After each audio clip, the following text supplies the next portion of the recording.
Well, there we go. Our intro music is recording in progress. It is Monday. It's Monday something, July 29th. Um, we are at Coffee with the Coaches, our weekly podcast. Peter Valancourt and myself, Christopher Holmquist, where we talk about all things kind of business mindset, entrepreneurship, and how has your week been, or how was your last week? Last week was great. This week is off to a great start as well.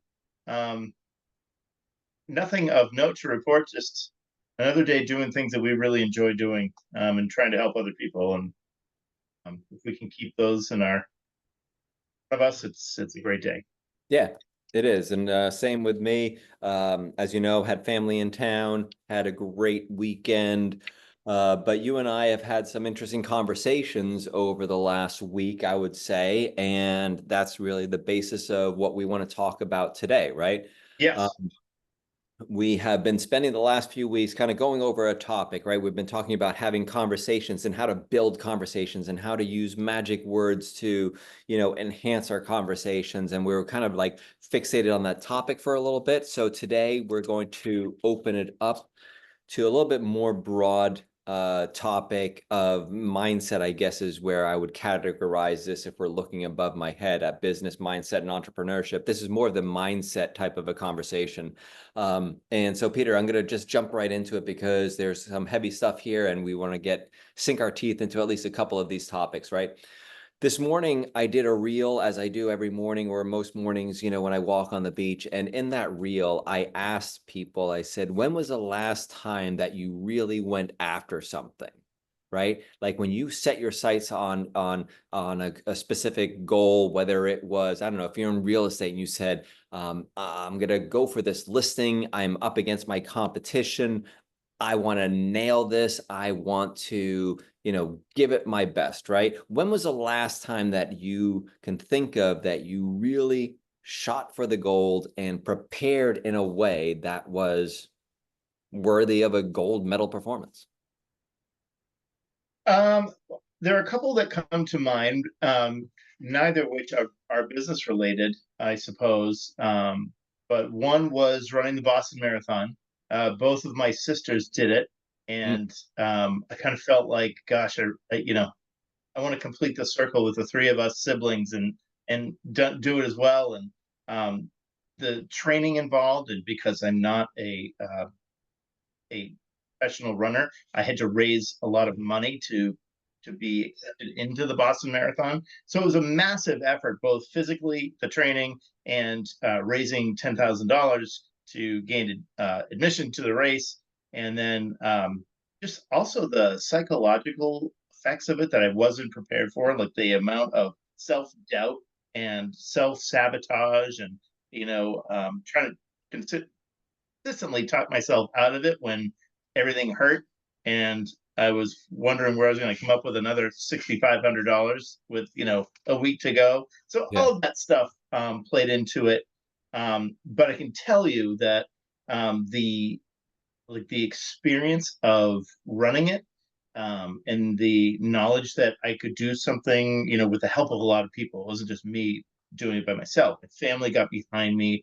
My friends got behind me. Everybody pitched in fundraising, and so many people came to the race and sort of cheered me on. Where I just wanted to, like, hoping like a huge pterodactyl would come pick me up and fly me away somewhere. Right. But yeah, I suppose that's probably the most recent thing I can think of that took me out of my comfort zone on a regular basis for a matter of months, almost a half a year. Yeah. And why did you do it? I did it because my little sister Molly is a nurse, and she is a ferociously giving person. I don't know how else to describe her, but she's got unbelievable drive and is consistently on a daily basis doing things to help people. And part of her work connections are that this charity called Caring for a Cure, where they pay for experiences for family members who are helping people go through chemo, Hmm. um, and people at their lowest. And this charity helps them. And it was started by a bunch of nurses as Yeah. a whim. and she was really passionate about the cause, and I wanted to do what I could to raise money for them, and Yeah, that's why I did it. And deep personal connection. personal connection, but also I think I kind of want to know, did I have it in me to do that, complete it, you know? It was a gut check. All right, so let's take that and, I think that's an awesome example of exactly that, like really going after something, right? Something that was costing you something, whether it was emotional or physical or, whatever. And now I want to talk to you a little bit about kind of like in business, right? If we look at our businesses, and all of us have these moments in our businesses, right? You and I talked about this on the golf course. Those 8 seconds, right? Yes. So here was that other thing. This is where I'm getting with this is that, you know, if we take this whole concept of going for the gold and really doing something to the very best of our ability and morph that with our businesses and those opportunities that we need to be at our sharpest, whether it's a listing presentation, a meeting with that really important client, whatever it is, right? How well do we manage those moments? And this is a rhetorical question, right? Because I don't think if I look at myself back on my career that I did a really good job of managing that at all. Okay. And then before I let you answer that, I'm going to give my explanation of why that is. And I'll use another metaphor, which is golf, right? Where where I had a revelation this year that in order to play a good round of golf, I did not need to be at my best, right? For all 18 holes or 4.5 hours or however long it took. I only had to be at my best for those 8 to 10 to 12 seconds when I was setting up and executing the shot. And with that, you've seen firsthand that my game has improved. Yeah. Dramatically. And I don't think that I'm doing anything different from a technical standpoint necessarily. I mean, it was a lot of just visualization. Imagine hitting the back of the ball and then, laser focus for 8 to 12 seconds. So how do we get to be our best? Like, do you have a secret formula for how we can talk to people about how can you show up that way in your business life, for those critical conversations and for those important meetings, being your best? Well, I think um, my experience, and I can only really speak for that.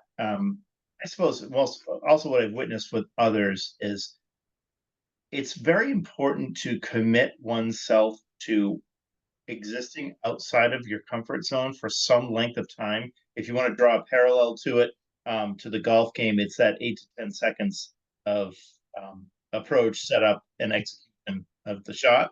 Um, it's almost kind of like we know what to do. The business part of it may not be the challenge. I think the challenge might be the willingness to cut the rope or burn the boats, so to speak, and put yourself in the mix. Go for it. Make that call. Walk into that person's office. Because once that engagement happens, then I think our ability to form our business, whatever you do, takes over. But it's that sort of um, willingness to exist outside of the comfort zone, to get into the situation.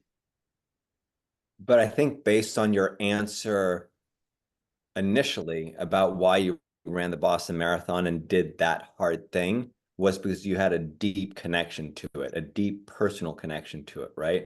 And I think Yes. that perhaps is that missing ingredient for a lot of people in that, why don't we show up for those 8 to 12 seconds at our absolute best, right? And I think for a lot of people, perhaps it's because they don't have that deep emotional connection to whatever it is that they're hoping to accomplish by that laser focus, right? Like, Yeah, like that's I a really good point. I love golf. You love golf. We think about it all the time. I dream about it and I can't wait every single time that, I make a tee time to get out there.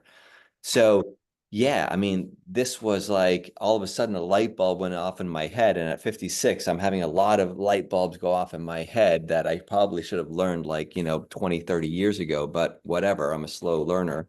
Um, that, things don't have to be that complicated. Oh, so true. Yes, and we tend to make it more complicated, or we become the impediment or the obstacle when like you just think about, that there's a potential listing now. Bring it to our business. There's a potential listing there. There's an investor that would buy a certain property you've identified, and all you need to do is put yourself in between those two things and make it happen. Um, what would be the consequences if you didn't do that? Well, probably nobody would know the difference. It would just be a silent death of a transaction. But that if you got in the mix there, and you got out of your comfort zone and made that call, what that would do for you, that would push your business forward. That would generate great revenue. It would just be the next step up the ladder for you. So why don't we do it more often? Well, you just got to like the second point of what I was saying here, a perfect segue, which is why do we self-sabotage? Because um, that's exactly what you just described, right? Yeah. So let me show you this then. And that is, I like this quote, right? How much of your frustration is a byproduct of procrastination? And the reason I pulled this up is because scratch out procrastination and put self-sabotage there. Mm, Because I yeah. know, I know that a lot of my frustration is either a byproduct of my procrastination or self-sabotage. And why do I procrastinate? Well, I procrastinate probably because I'm just not that into it or I'm not passionate about it or whatever, right? So we just keep circling back to the same thing. Is that Yeah. at the end of the day, if we want to be hyper successful, I guess in my mind, and that's kind of where I always go, is like I'm not just talking about, can I just survive in my business, and make a decent living, right? I mean, any of us can suck it up and do that. I'm talking about like if you want to be really, really successful, I think you have to have the passion piece. Yes, there has to be the drive. And I would even say that for some of us, the drive exists, but that fear factor of getting out of the shallow end, where it's safe, you're going to be able to just pay the bills, everything's got to be fine, um, but you're not going to grow. You just won't grow, personally or professionally. You're right. You're right. So I was being hard on people and saying, look, it's just because we're not passionate or, we haven't found it, whatever. You're right. I mean, I think Or that, a combination of both or of a those things. combination, right? The fear part of it. So let's dive into that, right? Because I think you're absolutely right that a lot of times we self-sabotage or procrastinate out of fear, right? But what's our definition of fear? I think that we've talked about it here. Like fear is nothing more than a lack of data. Yeah. Yep. It really is. Because and I just read this and I'm no fan of Elon Musk. I mean, I'll just say that out front. And that gets to our third point, but we'll talk about that in a second, just having awkward conversations. But I'm no fan of his. But I read something very interesting about him recently was that he was extremely afraid of the dark or something like that. I can't remember what it was, but he had a phobia around something until it was explained to him enough that he understood it and therefore was no longer afraid of it. Right. Yep. So, yeah, I think that procrastination, I think that fear is part of the reason. So, yeah, as we weigh those two things, perhaps you're right. I mean, insert that question to yourself. Perhaps it's not that you're not passionate about it. Perhaps it's just that you don't have enough data and you're scared to kind of pull the trigger because I just read something about um, getting unstuck as well. So I gotta find that because it was really good about being unstuck. A lot of times people say I'm stuck, right? I'm stuck. I can't make a decision. And what they go on to say here, and I think it was either Katie Byron might have said it or discussed it, but it was that we're not really stuck. It's most of the time we're just stopped. Yep. And the way she describes to get unstopped is to make a connection. So I don't know, connection kind of goes back to passion to me, right? So again, right, we're playing this game between passion, between fear, between wanting to have something so badly that, we're willing to sacrifice to do it. And I can't help but keep coming back to that whole thing about Arnold Schwarzenegger when he was interviewed, when he was still, lifting weights, and they said, why is it that you're smiling in the gym? And he said, it's because every step, every rep gets me closer to what it is that, I want to do. So he had that passion to do the work and to do the uncomfortable. So why else do we self-sabotage, do you think? Anything else around that? Yeah, it's one of these things where I think about it a lot because I see it in other people. I feel like I see it in myself with golf all the time, like making the same mistakes. Like, okay, I'm not going to do this. I'm not going to do this. I'm not going to do this, and then I do it. And it's like, what are you doing?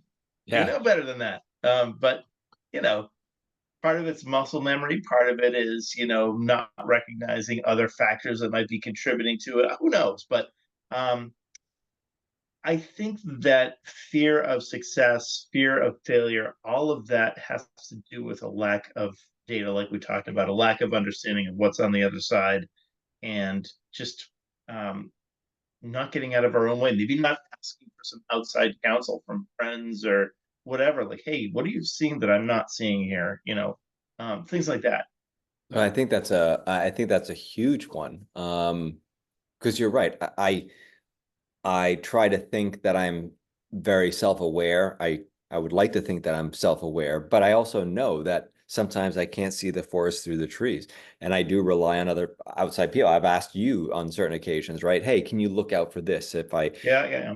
For me, it's like, well, I like to talk too much, right? So if you see me, like kick me under the table, right? If I'm just like run on, forever. So yeah, I think having those people in your lives, right? And this goes back to other conversations. Who's in your inner circle, right? This is the type of thing that we should have a system set up to save ourselves from ourselves sometimes. Yes. Yep. For sure. I mean, again, I can't believe how many golf references we could make. Maybe that's the point of the podcast. Say how many golf references. But um, we played last week, and there was a guy who was unintentionally doing the Scotty Scheffler move with his back foot and like completely changing his physical stance in his backswing. I'm sure he had no idea he was doing it because if you're not seeing it, if you can't see what you can't see. Yeah. Um, it's an amazing thing, and it's such a metaphor for our business. Somebody could walk right in the door in the first day and say, "Oh my gosh, did you realize that you're doing blank, blank, blank, or you're not doing things?" Yep. Last thing on getting stuck or stopped or self-sabotaging.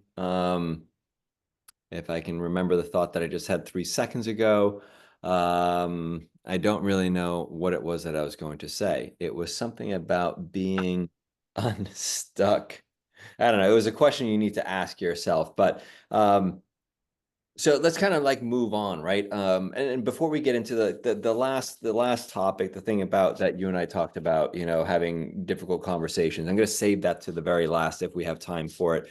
If not, we'll do it next week. But I kind of want to get into this uh, thing about fatigue and simplification, right? I think that fatigue right now is something that is so prevalent out there. Would you agree? Yes, absolutely. And I think that we just need to kind of talk a little bit about, simplifying our lives and our businesses, because that's one of the ways that they tell us we can kind of beat fatigue is to take a step back and start eliminating a lot of the unnecessary things in our lives, right? Yes. What would be some things that you think people can eliminate from their lives, or at least curtail, or watch, or like how does a person start this process of simplifying their lives? I'll tell you, I feel like social media is something that, some of it, it's probably a necessary evil in our business life where we've got to have a presence on there. We've got to monitor it. But there's this weird like echo chamber thing that's happening. Like you're always battling this algorithm that somehow has figured out what your little hotspots are that, release the dopamine. And the next thing you know, you've spent too much time, down a rabbit hole with something. Yep. Um, but I think being really defensive of your time um, is so important because fatigue to me is probably best defined like you've given too much of yourself to other things that aren't important, and you don't have gas in the tank left to do the things that are. Yep. So I don't know. I think that's one thing that I see it. It's like junk food for your brain. You don't even know that you're. Yeah, I would jump I love the one that you just said because I think that the way that I would describe that to people, the way that I always described it as a business coach was um, the more structured you are with the time, the freer you are, Yeah, yeah. It's so true. right? And people would always fight me on it, right? They hear that and they lose their minds. They're just like, yeah, but that's not true. I mean, I got into real estate because I wanted to have, my own schedule and I wanted to be able to do this and that and everything else, right? And I said, well, first of all, that's a complete myth. And, and I think any business is the same way. People have this idea or vision of what it's supposed to be, right? And then they get into the reality of it. But more importantly, by scheduling myself heavily on the things that are super important in my life, it frees me up to do all the other things that I want to do. And that's why I tell people a really scheduled, like a strict schedule will allow you to have more freedom. And I never said how much of it has to be strict, right? I didn't say you have to be strict about 12 hours out of the 24. It could be 1 hour or 3 hours or 5 hours. That's the part that you get to decide, right? Yep. But we can't live in a society where, there are no rules because that's what leads ultimately to the fatigue as well. I feel like if we have this kind of goes back, I'm going to throw in some real kind of like psychobabble here, but I think it goes back to the whole thing of like children, right? Yeah. Children want rules, they want boundaries because, hold on, hold on. I've got another quote for that. Dun, dun, dun, dun, dun. And I can never find the things that I really want to have. Boundaries, boundaries, boundaries, boundaries. Here it is. Hold on a second. I'm coming, Peter. Balance is a byproduct of good boundaries. If you want to create balance, you must create boundaries, right? We want boundaries. We want to know what we're supposed to be doing on a daily basis. And if we can get those things done, then we're free for the rest of the day or however you want to imagine that. And I don't know, maybe that's just me, but do you agree? I completely agree. All right, so that's one way we battle fatigue and we start to simplify in our lives. The other thing that I look at is, um, simplifying your physical environment. If you got fatigue and if I think that cleaning up or decluttering your physical environment can have a very, positive psychological effect on you. Yes. And you can probably extrapolate that concept to your calendar. Yeah, Declutter your calendar. That's what Chris says that to me a lot. Well, what's on your calendar that if you didn't do it today, nobody would notice? I'm like, oh my good. gosh, like three things. Well, get rid of them then. Yeah. Oh, it's so liberating. It's just incredible. So Peter, how do you feel about saying no to things? Yeah, but, well, I love the concept of saying no. I just absolutely am terrible at it. Self-awareness, everybody. That's my honest answer. Hmm. It's a beautiful concept. Yeah. You know, I've just never been able to do it well.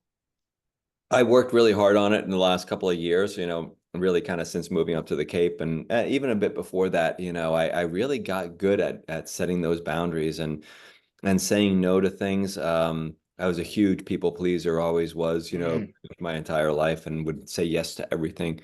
Um, because I always equated saying no as a negative, right? yeah, right. And I want to be liked, right? So we're fighting things. We're fighting, preconceived notions that no is automatically a negative, and then we're fighting the preconceived notion that, I mean, like, we want to be liked. We're social creatures. We don't want people not to like us, so we equate saying yes with positivity and helping and being liked. And I Right. think, And we had a great episode on no and what an objection really means in the yeah, business concept. And it just means I need more information. And many yes, of us, we get stuck with no as been rejected. I'll right. do anything to avoid no because I can't handle that rejection. And it's so far from accurate as to what it usually represents in that conversation. I'm going to give you another one here. Um, Recognize you don't always need to be at 100% energy. Show up for the activities that matter and communicate when you're not at your full energy level. I think that's huge. I mean, again, that goes back to the metaphor on the golf course, right? I don't have to be on for 100% of the time for 4.5 hours. I just need to be on when I need to be on. Right. And a lot of us, when we are entrepreneurs and have our own businesses, feel like we have to be on 100% of the time. You and I talked about it just before we went live today. The fact that, when we have family in town, we love it, but we're on, 100% of the time. And, same thing with our businesses. We feel like, it becomes all consuming. Yep. You just think of like um, being on like a light fixture or something. If it's on, it's constantly absorbing and burning energy. And if we feel like we're always on and we're always burning energy, we're gonna fall flat on our face at some point. Yeah. Yeah. Because you just can't go on. And people don't expect you to be on all the time anyway. Yeah. That's another, misconception, right? Also, if you're planning, like from the sort of introspective point of view, if you're, we'll use golf again just because that's what we're doing today. Yep. If you're on your way to the first tee and you're expecting yourself to be on with every swing, every putt, every chip shot, my gosh, you're going to be disappointed in a short amount of time. So being able to produce without Mhm. 100% up being on, um, that Yes. becomes something we need to get comfortable. Yep. Good misses. Oh, yes. Well said. Good misses. If you can survive the misses and not blow yourself up, boy, you're going to score well. You hear it in every single top sports athlete, right? He was able to win not having his A game. He was able Yes. to win even though he had a cold, right? Um, and the champions know how to do that. All right, so we're almost at the end of time, but I wanted to kind of this whole thing about simplicity and get kind of a detailed look at this because this is from there's a thing called Gall's Law. It's from a guy named John Gall, who was a scholar, right? His seminal work was Systemantics, how systems work and especially how they fail, right? And in this, he asserted the following: a complex system that works is invariably found to have evolved from a simple system that worked. A complex system designed from scratch never works and cannot be patched up to make it work. You have to start over with a working simple system. In other words, simple systems will be complex systems every time. This idea has become a widely followed rule of thumb for system design known as Gall's law, right? Yeah. And I love that because it's the essence of kind of everything that we just talked about today is that all these things that are complex and complex in our head and, this, that, and the other. It came from something that was really simple. Yeah. Yeah, we should brings us all the way back to the beginning of our conversation of simplifying your environment, your physical environment, your mental environment, calendar, whatever it is, reduce it. Right. How many times do we hear, you know, oh yeah, I, I got rid of this, that, and the other and never missed it. You know what I mean? Like Yeah. we just add layers onto our lives. It's like we need to go and put on our scuba gear every once in a while and scrape the barnacles, off the bottom of the boat. I mean, it's like we just add these layers of stuff that's dragging us down ultimately, right? Yep.